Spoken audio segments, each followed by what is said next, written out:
अस्सलाम वालेकुम, मैं हूं इमरान आज़म और आप देख रहे हैं न्यूज़ डिप्लोमेसी यूट्यूब चैनल। नाज़रीन, इस मुल्क की सियासी सूरत-ए-हाल पल पल बदल रही है। सुबह को हुकूमत खुश होती है तो शाम को अपोजिशन। एक दिन ऐसे लगता है कि शायद हुकूमत अब स्टेबल हो चुकी है और इलेक्शन आइंदा साल ही होंगे, लेकिन दूसरे दिन ऐसा कोई फ़ैसला कहीं से आ जाता है, किसी कोर्ट से ऐसा फ़ैसला आ जाता है कि लगता है कि अब हुकूमत चंद दिन की मेहमान है।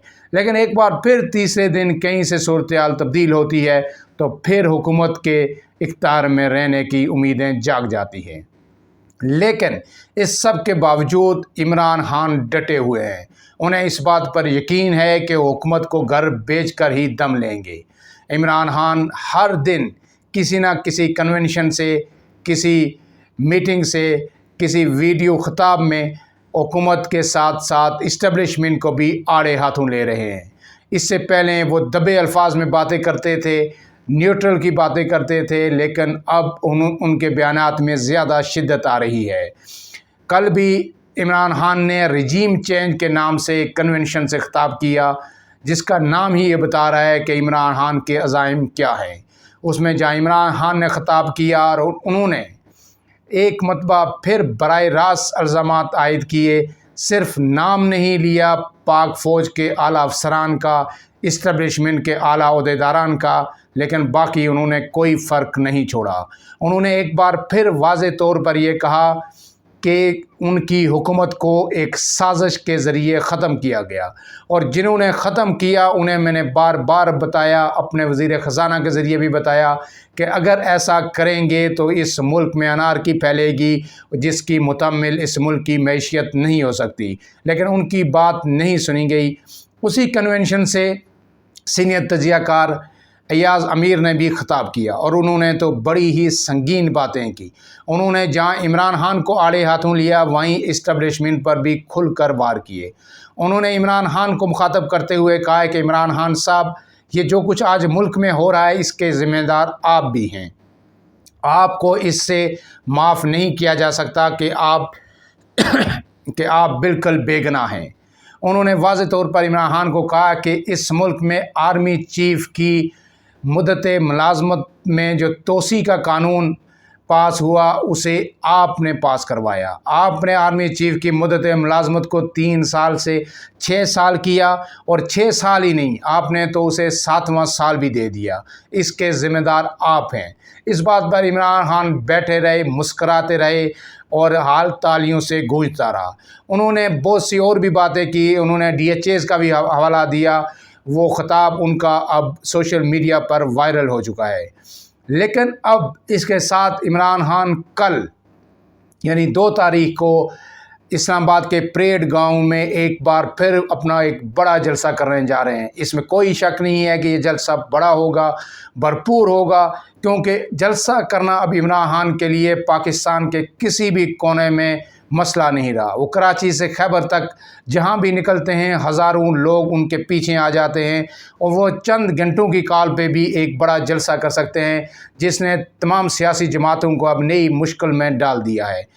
इमरान खान को पहले इस जलसे की इजाज़त नहीं मिल रही थी, लेकिन आखिरकार इस जलसे की इजाज़त इस्लामाबाद इंतज़ामिया की तरफ से उन्हें दे दी गई। गुज़श्ता रोज़ इसका नोटिफिकेशन भी आया, लेकिन एक बड़ा दिलचस्प नोटिफिकेशन था। उसमें ये 2 लाइनें आखिर में लिखी गई थी कि इस इजाज़त में जो GHQ की भी रजामंदी शामिल है, क्योंकि ये परेड ग्राउंड जो है ये GHQ की जनरल हेडक्वार्टर्स की मलकियत है, पाक फ़ौज की मलकियत है, इसलिए उनकी रजामंदी से ये इजाज़त दी गई।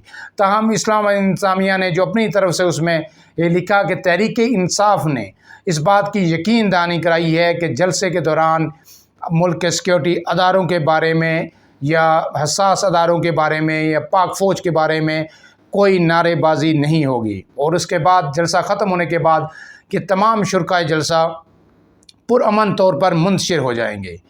लेकिन अब देखना यह है कि इस जलसे में इमरान खान की सियासत क्या रुख इख्तियार करती है। जैसा कि उनके करीब रहने वाले लोगों का ख़्याल है, जिससे कि जो मीडिया के लोग उनके साथ हैं, जो दूसरे लोग उनके साथ हैं, जो रिटायर्ड आर्मी ऑफिसर्स उनके साथ हैं, उन्होंने उनकी इस हद तक ज़हन साजी کر چکے ہیں جو کہ اگر کوئی فرق رہ بھی گیا تھا تو وہ اب پورا ہو گیا۔ اب عمران خان کھل کر اسٹیبلشمنٹ کے خلاف میدان میں آ گئے ہیں اور لگتا ایسے ہے کہ کل کے بعد وہ ایک نئی اننگز کا آغاز کریں گے اور یہ اننگز کپتان کے باؤنسر سے بھرپور ہوگی اور اس میں سیاسی جو قیادت ہے اس ملک کی، چاہے شہباز شریف ہیں، آصف زرداری ہیں، فضل الرحمان ہیں یا دیگر جو اتحادی جماعتیں ہیں، وہ تو نشانے پر ہوں گی، لیکن اس کے ساتھ ساتھ اب عمران خان اسٹیبلشمنٹ پر بھی اپنا دباؤ مزید بڑھائیں گے۔ اس میں کوئی شک نہیں کہ اسٹیبلشمنٹ پہلے ہی شدید دباؤ کا شکار ہے۔ اسٹیبلشمنٹ کے اندر سے بھی کسی نہ کسی سطح پر یہ ریئلائز کیا جا رہا ہے کہ جس مقصد کے لیے یہ تبدیلی ہوئی تھی وہ مقصد اب پورا ہوتا ہوا نظر نہیں آ رہا، کیونکہ جب عمران خان اقتدار میں تھے تو ہر طرف سے ادارے پر تنقید ہو رہی تھی۔